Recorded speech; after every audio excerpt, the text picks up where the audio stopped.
Por que eu decidi começar com o triângulo na arte, na fotografia, essa percepção do triângulo? Bem, esses dias eu estava conversando com meu irmão, e a gente conversando, a gente batendo papo, ele falou assim para mim, porque como que isso aconteceu, que as pessoas fazem pirâmides em lugares diferentes, como no Peru, Egito, algumas culturas da Ásia, vários outros lugares, mesmo não tendo contato uma com outra. E eu lembro que eu respondi para ele, olha só, pirâmide, por mais incrível que pareça, que tem toda essa coisa matemática e tudo mais para ela poder resistir, para ela poder ficar em pé, mas, na verdade, é uma das figuras, é uma das formas mais fácil para se criar. Como assim? Olha só, peguem areia na praia e joguem areia assim, né, da mão. O que ela vai fazer? Qual forma geométrica essa areia vai fazer? Qual forma geométrica essa areia vai produzir? Ela vai fazer uma forma geométrica, um triângulo, né?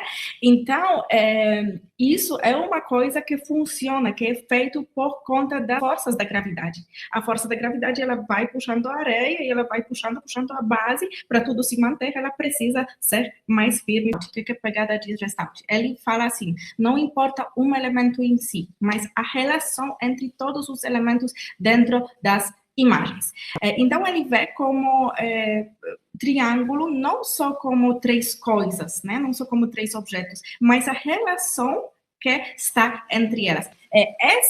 O que essa introdução desse triângulo faz nesse quadro? Ela deixa uma estabilidade, né? O quadro parece mais estável. Na história da arte, a gente vai ter vários exemplos disso, e, normalmente, obras mais clássicas, obras mais do Renascimento, elas trazem esses triângulos com a base mais forte. Então, mas em geral, nos quadros do barroco, vamos ter bastante essa pegada de triângulos apontados para baixo, triângulos apontados para lados. E para Rudolf Arnhem, triângulo é como uma seta.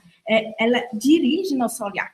Mas os quadros, eles despertam na gente um sentir muito forte. Então, a gente olha para um quadro, às vezes não consegue explicar, mas tem um sentir muito forte. Por quê? Porque os pintores, eles dominavam esse tipo de comunicação. Então, as coisas que a gente sente, as coisas que a gente tem no subconsciente, eles sabiam guiar isso. Nesse caso, a gente pode falar de espaço negativo. Então, é um espaço vazio, mas que na fotografia, nesse caso, nessa fotografia, ele traz um peso muito forte, ele é extremamente importante para a composição. Ele é quase tão importante para a composição quanto o objeto a ser fotografado. O espaço vira o assunto em si. O espaço vira uma figura geométrica e, virando figura geométrica, traz um significado para a foto, traz mais peso, né? Não é sobre equipamento, mas sobre enxergar o mundo de forma diferente. E eu acredito que cada um que tem sensibilidade pode enxergar o mundo de forma diferente, e cada um que estuda isso vai enxergar de forma consciente, vai saber o que está enxergando. Isso vai trazer para vocês um encanto, né, pelo mundo. Eu acredito muito nisso. Um músico conversa com o outro através do instrumento, criando uma música, e aí o que isso vai fazer, né? Esses triângulos, eles vão juntar pontos, juntar elementos, criando uma narrativa visual. Os três elementos, duas bicicletas fazendo para a gente uma base, e o trem fazendo o topo do triângulo.